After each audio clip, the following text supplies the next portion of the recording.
ಕಳೆದ 38 ತಿಂಗಳ ಅರಿಯರ್ಸ್ ಮತ್ತು 4 ವರ್ಷದ ವೇತನ ಪರಿಷ್ಕರಣೆ ಸೇರಿದಂತೆ ವಿವಿಧ ಬೇಡಿಕೆಗಳನ್ನು ಸರ್ಕಾರದ ಮುಂದಿಟ್ಟು ಇವತ್ತು ಸಾರಿಗೆ ನೌಕರರು ಬೆಳಿಗ್ಗೆ 6 ಗಂಟೆಯಿಂದನೇ ಬೀದಿಗಿಳಿದು ಹೋರಾಟಕ್ಕೆ ಮುಂದಾಗಿದ್ರು. ಈ ಬೆನ್ನಲ್ಲೇ ಇವತ್ತು ಹೈಕೋರ್ಟ್ನಲ್ಲಿ ಅರ್ಜಿ ವಿಚಾರಣೆ ಆಯಿತು. ಅದರ ಮುಂದುವರಿದ ಭಾಗದಂತೆ ರಾಜ್ಯದಾದ್ಯಂತ ಮುಷ್ಕರವನ್ನು ಈಗ ಸಾರಿಗೆ ನೌಕರರು ಕೈಬಿಟ್ಟಿದ್ದಾರೆ. ರಾಜ್ಯದಾದ್ಯಂತ ಇವತ್ತು ಬೆಳಿಗ್ಗೆ 6 ಗಂಟೆಯಿಂದನೇ ಮುಷ್ಕರಕ್ಕೆ ಮುಂದಾಗಿದ್ರು ಸಾರಿಗೆ ನೌಕರರು. ಆದರೆ ಹೈಕೋರ್ಟ್ ಈಗ ಅವರಿಗೆ ಎಚ್ಚರಿಕೆ ಕೊಟ್ಟಿದೆ. ಮುಷ್ಕರ ಪ್ರಶ್ನಿಸಿದ್ದ PIL ಈಗ ಮುಂದೂಡಿಕೆ ಆಗಿದೆ. ಆಗಸ್ಟ್ 7ನೇ ತಾರೀಕು ವಿಚಾರಣೆಯನ್ನು ಹೈಕೋರ್ಟ್ ಈಗ ಮುಂದೂಡಿಕೆ ಮಾಡಿದೆ. ಮುಂದಿನ ಆದೇಶದವರೆಗೂ ಮುಷ್ಕರ ಮಾಡುವಂತಿಲ್ಲ ಅಂತ ಕೋರ್ಟ್ ಈಗ ಆದೇಶವನ್ನು ಹೊರಡಿಸಿರೋದ್ರಿಂದ ಹೈಕೋರ್ಟ್ ಎಚ್ಚರಿಕೆ ಬೆನ್ನಲ್ಲೇ ಮುಷ್ಕರವನ್ನು ಈಗ ಸಾರಿಗೆ ನೌಕರರ ಸಂಘದ ಅಧ್ಯಕ್ಷರು ವಾಪಸ್ ಪಡ್ಕೊಂಡಿದ್ದಾರೆ. ರಾಜ್ಯದಾದ್ಯಂತ ಮುಷ್ಕರವನ್ನು ಈಗ ಸಾರಿಗೆ ನೌಕರರು ಕೈಬಿಟ್ಟಿದ್ದಾರೆ.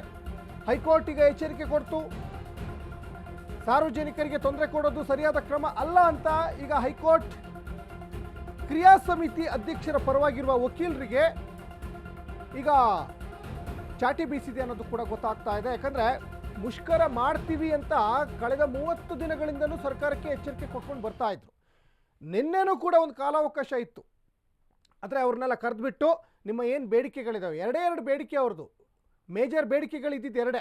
ಕಳೆದ 38 ತಿಂಗಳಿಂದ ಬಾಕಿ ಇರುವಂತಹ ಹಿಂಬಾಕಿ ಅಂದರೆ ಅರಿಯರ್ಸ್ ಅದನ್ನು ನಮಗೆ ಮಾಡಿಕೊಡಿ, ಅದ್ರ ಜೊತೆಗೆ ವೇತನ ಪರಿಷ್ಕರಣೆ ಮಾಡಿ ಅಂತ. ಯಾಕಂದರೆ ವಾಡಿಕೆ ಪ್ರಕಾರ 4 ವರ್ಷಕ್ಕೊಮ್ಮೆ ವೇತನ ಪರಿಷ್ಕರಣೆ ಮಾಡಬೇಕು. ಆದರೆ ಸಾರಿಗೆ ಸಚಿವರು ಹೇಳೋ ಪ್ರಕಾರ, ರಾಮಲಿಂಗಾರೆಡ್ಡಿ ಅವರು ಹೇಳೋ ಪ್ರಕಾರ ಇನ್ನೂ 4 ವರ್ಷ ಆಗಿಲ್ಲ.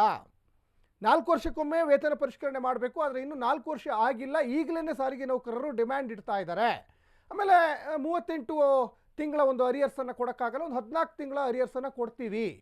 ಆದರೂ ಕೂಡ ಇವರು ನಾವು ಇವೆಲ್ಲ ಡಿಮ್ಯಾಂಡ್ಗಳು ನಮ್ಮದು ತುಂಬ ಇದ್ದಾವೆ, ಈ ಡಿಮ್ಯಾಂಡ್ಗಳಿಗೆ ನೀವು ಸರ್ಕಾರದವರು ನೀವು ಕ್ಯಾರೆ ಅಂತಿಲ್ಲ, ಹಾಗಾಗಿ ನಾವು ಕೂಡ ನಿಮ್ಮ ಮನವೊಲಿಕೆ ಪ್ರಯತ್ನಕ್ಕೆ ನಾವು ಒಪ್ಪೋದಿಲ್ಲ ಅಂತ ಹೇಳಿಬಿಟ್ಟು ನಿನ್ನೆನೇ ಎಲ್ಲ ಡಿಸೈಡ್ ಆಯಿತು. ಅದಾದ ಹೊತ್ತಿಗೆ ಕೋರ್ಟ್ ಕೂಡ ಸೂಚನೆ ಕೊಡ್ತು, ನಿಮ್ಮ ಮುಷ್ಕರವನ್ನು 1 ದಿನದ ಮಟ್ಟಿಗೆ ಮುಂದೂಡಿಕೆ ಮಾಡಿ ಅಂತ. ಯಾಕೆ ಅಂದರೆ ಸರ್ಕಾರದಿಂದ PIL ಸಲ್ಲಿಕೆ ಆಗಿತ್ತು, ಸಾರ್ವಜನಿಕ ಹಿತಾಸಕ್ತಿ ಸಲ್ಲಿಕೆ ಆಗಿತ್ತು. ಮತ್ತು ಇವತ್ತು ಕೂಡ ಅನಂತ್ ಸುಬ್ರಾವ್ ಅವರ ನೇತೃತ್ವದಲ್ಲಿ AITUC ಕಚೇರಿಯಲ್ಲಿ ಮಲ್ಲೇಶ್ವರಮಲ್ಲಿ ಮೀಟಿಂಗ್ ಕೂಡ ಆಯಿತು. ಹಾಗಾದರೆ ಸರ್ಕಾರದ ಪರವಾಗಿ ಒಂದು ಕಡೆ PIL ಸಲ್ಲಿಕೆ ಆಯಿತು, ಇನ್ನು ಸಾರಿಗೆ ನೌಕರರ ಪರವಾಗಿ ಕೂಡ ಈಗ PIL ಸಲ್ಲಿಕೆ ಆಗಿದೆ. ಈ ಅರ್ಜಿ ವಿಚಾರಣೆ ಈಗ ಆಗಸ್ಟ್ 7ನೇ ತಾರೀಕು ಹೈಕೋರ್ಟ್ನಲ್ಲಿ ವಿಚಾರಣೆ ನಡೀತದೆ. ಆದರೆ ಸದ್ಯದ ಒಂದು ಪರಿಸ್ಥಿತಿಯಲ್ಲಿ ನಾವು ಮುಷ್ಕರವನ್ನು ಮುಂದೂಡಿಕೆ ಮಾಡಿದ್ದೀವಿ, ಕೈ ಬಿಟ್ಟಿಲ್ಲ.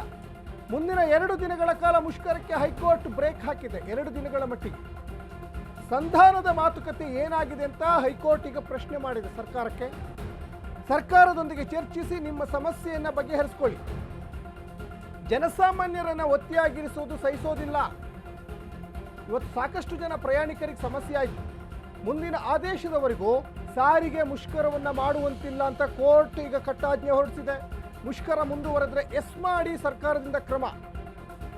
ಮುಖ್ಯ ನ್ಯಾಯಮೂರ್ತಿ ವಿಭು ಬಕ್ರು ಅವರಿದ್ದ ಪೀಠ ಈಗ ಆದೇಶವನ್ನು ಹೊರಡಿಸಿದೆ.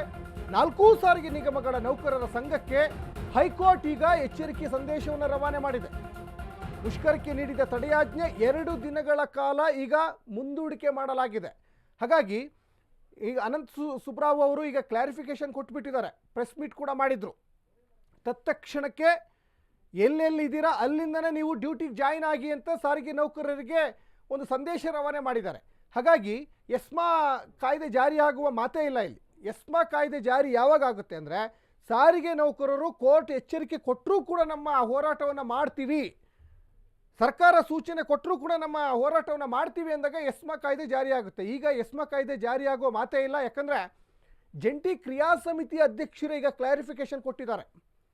ಕರ್ತವ್ಯಕ್ಕೆ ಹಾಜರಾಗಿ ಸಾರಿಗೆ ನೌಕರರೇ, ಮುಂದಿನ ಹೋರಾಟವನ್ನು ನಾವು ಮಾಡೋಣ. ಇವತ್ತು ಬೆಳಿಗ್ಗೆಯಿಂದ ಇಲ್ಲಿವರೆಗೂ ಕೂಡ ನೀವು ಏನು ಹೋರಾಟಕ್ಕೆ ಧುಮುಕಿದ್ರಿ, ನಿಮ್ಮೆಲ್ಲರಿಗೂ ಕೂಡ ಧನ್ಯವಾದ ಅಂತ ಆಲ್ರೆಡಿ ಪ್ರೆಸ್ ಮೀಟ್ ಮಾಡಿ ಅನಂತ್ ಸುಬ್ರಾವ್ ಅವರು ಹೇಳಿಕೆಯನ್ನು ಕೊಟ್ಟಿದ್ದಾರೆ. ಹಾಗಾಗಿ ಈಗ 38 ತಿಂಗಳ ಅರಿಯರ್ಸ್ ಏನು ಬಾಕಿ ಇಟ್ಕೊಂಡಿದ್ರು, ಆದರೆ 38 ತಿಂಗಳದ್ದು ಕೊಡಲ್ಲ, 14 ತಿಂಗಳ ಅರಿಯರ್ಸ್ ಕೊಡ್ತೀವಿ ಅಂತ ಸರ್ಕಾರದವರು ಈಗ ಹೇಳ್ತಾ ಇದ್ದಾರೆ. ಈ ಹೋರಾಟದ ಪ್ರತಿಫಲವಾಗಿ 14 ತಿಂಗಳಿಗೆ ಬಂದಿದ್ದಾರೆ.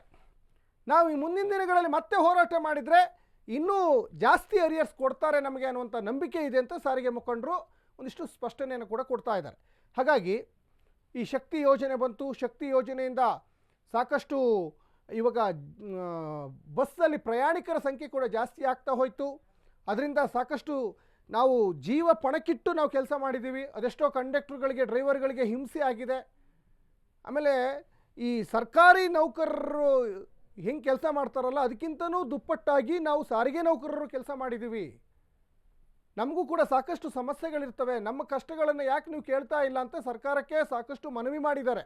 ಆಮೇಲೆ ಇವತ್ತೇನು ಹೋರಾಟ ಮಾಡಿದ್ರಲ್ಲ, ಇದೇನು ದಿಢೀರ್ ಹೋರಾಟ ಅಲ್ಲ. ಇದು ಕಳೆದ 30 ದಿನಗಳಿಂದನೂ ಕೂಡ ಸರ್ಕಾರಕ್ಕೆ ಮನವಿಯನ್ನು ಕೊಟ್ಟಿದ್ದರು. ಮನವಿ ಪತ್ರ ಸ್ವೀಕಾರ ಮಾಡಿದರೂ ಕೂಡ ನಿನ್ನೆ 2 ಸಭೆ ಆಗಿದೆ.